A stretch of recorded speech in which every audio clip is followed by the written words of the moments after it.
बघितला तर राजसाहेबांना जे अपेक्षित होतं ते असं होतं की महाराष्ट्राच्या प्रश्नांवर सर्व मराठी माणसांनी एकत्र यावं. त्याप्रमाणे मराठी माणसं एकत्र येत आहेत, आनंद आहे.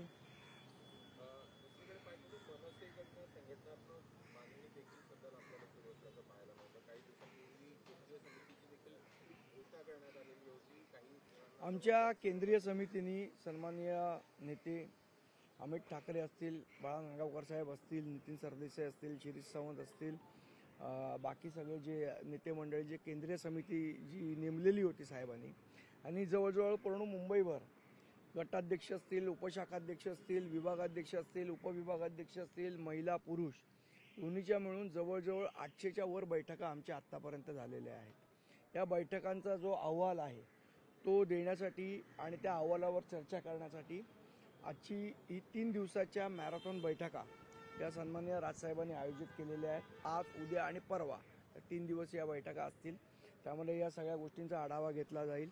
तसंच येणाऱ्या महानगरपालिकेच्या दृष्टीने काय तयारी करणं अपेक्षित आहे याचं मार्गदर्शन सन्माननीय राजसाहेब करतील. दुसरीकडे पाहिजे होतं उद्धव ठाकरे आणि राज ठाकरे जरी एकत्र आले तरीही भाजपचा अंतर्गत सर्वे असं त्यांना सांगतोय. हा सर्वे कुठे पब्लिश झालाय? एकूण त्यांचा नाही, हा पब्लिश सर्वे कुठे झालाय? सर्वे पब्लिश कुठे झालाय? अनेक गोष्टी अरे त्या भाजप आहे ना, खाजवलं तरी तुम्हाला कळू देणार नाही. तर सर्वे कुठनं कळू देणार आहे?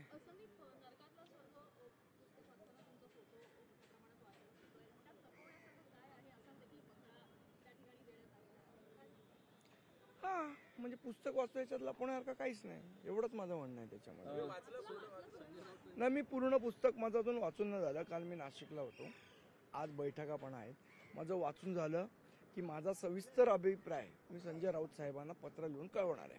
अमित ठाकरे असं म्हणतात की जसं पुस्तक पाठवले तसं युतीचं देखील प्रस्ताव पाठवा, नाहीतर आमच्याकडे चहा किंवा कॉफी पिण्यासाठी या ठिकाणी असं देखील. मला असं वाटतं तुम्हाला स्टेटमेंट आणि सरकाइजम यातला फरक कळला, खूप चांगलं होईल. एकीकडे ठाकरे बंधू एकत्र येण्यासंदर्भात चर्चा सुरू आहे. आता महाविकास आघाडीमध्ये सुद्धा एकत्र येण्यासाठी महाविकास आघाडीमध्ये काँग्रेस पुढाकार घेताना पाहायला मिळते. कारण विधानसभा निवडणुकीनंतर अबोला पाहायला मिळतं आणि यामुळे कोणतरी पुढे येऊन पुढाकार घेतला पाहिजे म्हणून काँग्रेस पुढाकार घेणार आहे. महाविकास आघाडी तिकडे चर्चा करते, दुसरीकडे तुमच्या ठाकरे बंधूंची सुद्धा चर्चा होती. कसं महाविकास आघाडीने काय करावं? महाविकास आघाडीचा अंतर्गत विषय आहे, त्याच्याबद्दल आम्ही बोलण्याची गरज नाही. पण महापालिकेच्या आगामी महापालिकामध्ये आता अमित ठाकरे असतील किंवा आदित्य ठाकरे मैदानामध्ये दिसत आहे. सगळेच नेते मैदानात आहेत. आमचे सगळेच नेते मैदानात आहेत आणि सगळेच जण काम करतायत. आज अमित ठाकरे आमच्या केंद्रीय समितीच्या शाखाध्यक्ष जी केंद्रीय समिती आहे त्याचे अध्यक्ष आहेत. ते सगळीकडे फिरत आहेत, मुंबईभर बैठका घेत आहेत, शाखाध्यक्षांची मन जाणून घेत आहेत, पुढे काय करायचं याची रणनीती आखतायत. टीकेचे शब्द सौम्य झाल्यात, कुठेतरी पडद्यामागे हालचाली होत आहेत, ही सौम्यता दिसते. काय म्हणजे सौम्य? पहिले जहाल काय होते आणि आता सौम्य काय? जरा तुम्ही सांगितलं तर मी उत्तर देईन त्याचं.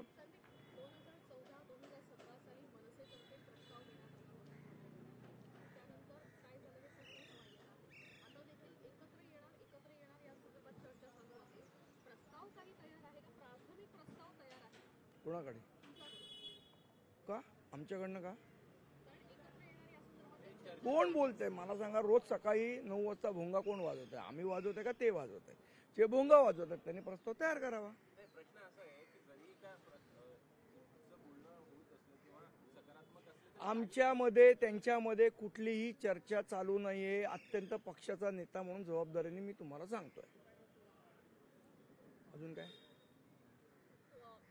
उदय सामंत आणि एकनाथ शिंदे देखील या ठिकाणी जे आहे ते राज ठाकरे यांना भेटून गेलेले आहेत. काही चर्चा देखील त्यांच्या प्राथमिक चालू असलेल्या बघायला मिळतात. या चर्चा देखील चालू आहेत. त्यामुळे या संदर्भात एकनाथ शिंदे साहेब आणि उदय सामंत साहेब आले होते. ती सन्मान्य राजसाहेबांबरोबर सदिच्छा भेट होती, त्याच्यापेक्षा जास्ती काही नाही. मिठी नदी घोटाळा प्रकरणामध्ये ईडीने छापेमारी सुरू केलेली आहे. सकाळपासून काही ठिकाणी छापे सुरुवात झालेली आहे. एकीकडे एवढं मोठी चौकशी, दुसरीकडे ईडीच्या आता छापेमारी सुरू आहे. काय नक्की आपली प्रतिक्रिया यामध्ये? आणि मिठी नदीच्या सफाईचा घोटाळा किंवा नाले सफाईचा घोटाळा हा आजचा नाहीये, गेले 25 वर्षापासून चालू असलेला घोटाळा आहे. ज्या वेळेला महाराष्ट्र नवनिर्माण सेनेने सजेशन दिलं होतं की जेव्हा गाळ काढला जातो मिठी नदीतला किंवा इतर नाले सफाईमधला, तेव्हा तिथे CCTV लावले पाहिजेत, जेणेकरून काय निघालाय किंवा नाही निघालाय, काय डेब्रिज भरून ट्रक पाठवले जात आहेत, तर दूध का दूध आणि पाणी का पाणी होईल. गेल्या 25 वर्षात महानगरपालिकेने तिथे CCTV का लावले नाहीत, हा प्रश्न कोणीतरी महानगरपालिकेला विचारला पाहिजे.